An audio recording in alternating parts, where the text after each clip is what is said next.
Hi friends, మన ప్రపంచంలో ఎన్నో వింత కట్టడాలున్నాయి. అయితే వాటి గురించిన విషయాలేవి మనకు తెలియవు. కొన్ని సినిమాల్లో చూపించిన వాటిని మనం నమ్మలేకపోవచ్చు. ఎందుకంటే ఇలాంటివి కూడా ఉంటాయా అన్న సందేహం ప్రేక్షకులకు తప్పకుండా కలుగుతుంది. అలాంటి వాటిలో ఒక రెండింటిని ఈరోజు మీ ముందు చెప్పబోతున్నాం. మరింకెందుకు ఆలస్యం, let's start our today's episode. Darna మనా హై కోసం రామ్ గోపాల్ వర్మ రూపొందించిన సెటప్ని మనం మర్చిపోలేం. చీకటి అడవి, అందులోకి వెళ్లిన ప్రజలు తప్పిపోతారు. ఇప్పుడు ఢిల్లీలోని అత్యంత హాంటెడ్ ప్రదేశాల్లో ఒకటైన మల్చా మహల్, ఢిల్లీలో మనకు అలాంటి స్థలం ఉందని చెప్తే ఎలా ఉంటుంది? చాణక్యపురిలో ఉన్న మల్చా మహల్ రాజధాని నగరంలో అటువంటి చారిత్రక మైలురాయి. ఇది ఔద్ యొక్క స్వయం ప్రకటిత రాజకుటుంబం యొక్క రాజ నివాసంగా సుదీర్ఘ గతాన్ని కలిగి ఉంది. ఢిల్లీలోని మలుపులు తిరిగే వీధులు ప్రతి మూలలో మిమ్మల్ని ఆశ్చర్యపరుస్తాయి. అలాంటి ఒక ప్రయాణం మిమ్మల్ని 14వ శతాబ్దపు తుగ్లక్ కాలం నాటి వేట లాడ్జ్కి తీసుకెళ్తుంది. దీన్ని విలాయత్ మహల్ అని కూడా అంటారు. రాయల్ మాన్యుమెంట్ ఢిల్లీ యొక్క పురాతన చరిత్రను తవ్వాలనుకునే వ్యక్తులకి చాలా ఆసక్తికరమైన అంశం. కొంతమంది విశ్లేషకులు తన కుమారుడి మరణం తర్వాత శక్తివంతమైన చక్రవర్తి తన కోసం వేట విడిదిని నిర్మించాడని చెప్తారు.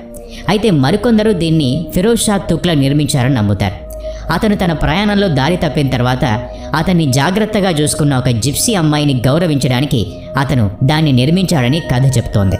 మధ్యయుగ వాసులు మల్చా మహల్, ఢిల్లీని విలాయత్ మహల్ అని పిలుస్తారు. అవధ్కి చెందిన బేగం విలాయత్ తాను ఔద్ రాజకుటుంబానికి చెందిన వారసురాలుగా ప్రకటించింది. అయితే ఆ కుటుంబానికి రాజకీయ సంబంధం లేదని వివాదం ఉంది. మరింత ఆసక్తికరమైన విషయం ఏంటంటే ఈ కుటుంబం ఢిల్లీలో ఎక్కడా కనిపించలేదు. బేగం విలాయత్ మహల్ రాచరిక హోదా 1947 నాటిది. జవహర్లాల్ నెహ్రూ తన కుటుంబానికి కశ్మీర్లోని శ్రీనగర్లో నివసించడానికి స్థలం ఇచ్చారని స్వయం ప్రకటిత రాణి చెప్పింది. రాజకుటుంబం 1971లో బూడిదగా మారే వరకు పూర్వీకుల ఇంట్లో నివసించడానికి నేపాల్ నుంచి కశ్మీర్ వరకు ఒక క్రాస్ కంట్రీ ప్రయాణం చేసింది. వారి ఇల్లు కాలిపోయిన తర్వాత రాజవంశస్థులు లక్నో వెళ్లారు. అక్కడ వారు కుటుంబానికి రాజబహుమతులు ఇవ్వాలని డిమాండ్ చేశారు. తమ డిమాండ్లను పరిగణనలోకి తీసుకున్నారని నిర్ధారించుకోవడానికి వారు ముగ్గురు నగరంలోని రైల్వే స్టేషన్కి వెళ్లారు. అక్కడికి వెళ్లిన కొద్దిసేపటికే ఢిల్లీలోని రైల్వే స్టేషన్కు 12 కుక్కలు, 7 సేవకులతో మకా మార్చారు. వారికి బోన్ చైనాతో చేసిన పాత్రల్లో, వెండితో చేసిన సెట్లలో టీ వడ్డించారు. 1984లో ప్రధానమంత్రి ఇందిరాగాంధీ రైలు స్టేషన్ను సందర్శించారు మరియు రాజకుటుంబం ఆధునిక నివాసం ప్రతిపాదనను తిరస్కరించిన తర్వాత తగిన ఇంటి కోసం చూడాలని సంబంధిత అధికారుల్ని కోరారు. ఈ విషయం అంతర్జాతీయ గుర్తింపు పొందిన తర్వాత భారత ప్రభుత్వం 1984లో కుటుంబానికి మల్చా మహల్ను నివాస స్థలంగా ఇచ్చింది. కశ్మీర్లో తగలబడిన వారి ఇంటిని పునర్నిర్మిస్తామని హామీ ఇచ్చింది. సంవత్సరాలు గడిచే కొద్దీ యువరాణి విలాయత్ మహల్ నిరుత్సాహానికి గురై చివరకు నిరాశకు గురైంది. 1993 సంవత్సరంలో పిండి చేసిన వజ్రాల్ని మింగడం ద్వారా తన ప్రాణాల్ని తీసుకుంది. పిల్లలు తమ తల్లి మృతదేహాన్ని కూడా పూడ్చిపెట్టలేదు మరియు ఆ శవంతో 10 రోజులు అలాగే ఉన్నారు. ఆ తర్వాత ఆమెను పూడ్చిపెట్టడం జరిగింది. ఇది ప్రజల్లో ఉన్న కథనం. రాజభవనంలో నిధి దాగి ఉందని యువరాజుపై దుండగులు దాడి చేశారు. బేగం సమాధిని కూడా తవ్వారు. ఆ తర్వాత ఆమె పిల్లలు తమ తల్లి మృతదేహాన్ని తగలబెట్టారు. మల్చా మహల్ యువరాజు రియాజ్కు 1990 నుంచి ఢిల్లీ డిప్యూటీ లెజిస్లేటివ్ లీడర్ స్వీయ భరోసాతో తుపాకీ మరియు షూట్ చేయడానికి అనుమతిచ్చారు. వారిపై దాడి జరిగినప్పటి నుంచి భయం, వేదన కారణంగా కొన్నాళ్లుగా రియాజ్ తోబుట్టువులు బయట నుంచి ఎవరితోనూ మాట్లాడలేదు. ఆమె పిల్లలు యువరాణి సకీనా మరియు ప్రిన్స్ అలీ రజా తమ కుక్కలు మరియు సేవకులతో ఒంటరిగా జీవించడం కొనసాగించారు. కాలక్రమేణా కుక్కలు మరియు సేవకుల సంఖ్య క్రమంగా తగ్గింది. మల్చా మహల్ కథ చాలా భయం గొలిపే కథ. ఒక విషయం చాలా స్పష్టంగా ఉంటుంది: బయట ప్రపంచంతో ఈ కుటుంబానికి ఎటువంటి సంబంధం లేదు. ఇందులో చొరబాటుదారులు తుపాకీతో కాల్చివేయబడతారు. దీనికి స్వయం ప్రకటిత రాజకుటుంబానికి చెందిన 12 కుక్కలు కాపలాగా ఉన్నాయి. 2017లో ప్రిన్స్ అలీ రజా మరణించిన తర్వాత శతాబ్దాల నాటి రాతి ప్యాలెస్ పారానార్మల్ పరిశోధకులకు హాట్ స్పాట్గా మారింది. నిజానికి ఇది నవాజ్ అలీ షా రాజుకు సంబంధించిన కోట. దానిపై ఆ వారసురాలు హక్కును కోరుకున్నారు. అయితే ఆ కోటకు తలుపులు కానీ, కిటికీలు కానీ, విద్యుత్తు కానీ ఏవీ లేవు. బేగం చనిపోయిన తర్వాత ఆమె కుమార్తె కేవలం నల్ల దుస్తుల్ని మాత్రమే ధరించేవారట. అయితే ఇందులోని రహస్యాల్ని తెలుసుకునేందుకు 2 జర్నలిస్టులు లోపలికి వెళ్లి తిరిగి రాలేదు. దీంతో ఈ భవనం గురించిన భయాలు మరింత ఎక్కువయ్యాయి. ఆ తర్వాత కూడా మరో 4 స్నేహితులు ధైర్యంగా లోపలికెళ్లారు. అక్కడ చీకటిలో ఒక వృద్ధురాలు తిరుగుతోంది అని, పదే పదే కుక్కలు మొరుగుతున్నాయి, అది చూసి చాలా భయం వేసిందని చెప్పారు. చివరి రాజు బయటికి రాకుండా ఆకలితోనే చనిపోయారని చెప్తారు. కానీ అందులో వాస్తవం లేదు. అతని దగ్గర ఒక సైకిల్ ఉండేది. దాని మీద బయటకొచ్చి కావాల్సిన వస్తువులు కొనుక్కుని వెళ్లేవారు అని చాలామంది చెప్తారు. అంతేకాదు వాళ్ళ దగ్గర ఉన్న బంగారు, వెండి ఆభరణాల్ని అమ్మి అక్కడ ఉన్న కుక్కలకు ఆహారాన్ని అందించారు అని కూడా వాదన ఉంది. అయితే అతను మాత్రం ఆకలితోనే చనిపోయాడంటారు. అతని అంతిమ సంస్కారాలు కూడా ఢిల్లీ గేట్ దగ్గర జరిగాయి. ఒక జర్నలిస్ట్కి ఇచ్చిన ఇంటర్వ్యూ ప్రకారం ఆ రాజకుమారుడు తన సోదరి కన్నా ముందే చనిపోతానని భావించారట. తన సోదరి మాత్రం రాజ్యాన్ని అధికారంలోకి తీసుకొని ఆ తర్వాతే చనిపోతుందని జ్యోతిష్యం చెప్పినట్టు చెప్పారు. అయితే ఆ సోదరి అతని కన్నా ముందు చనిపోతే ఏం చేస్తారు అన్న జర్నలిస్ట్ ప్రశ్నలకు మాత్రం సమాధానం లేదు. అతని సోదరిని ఇంటర్వ్యూ చేయడానికి జర్నలిస్ట్ ముందుకు వెళ్ళాడు.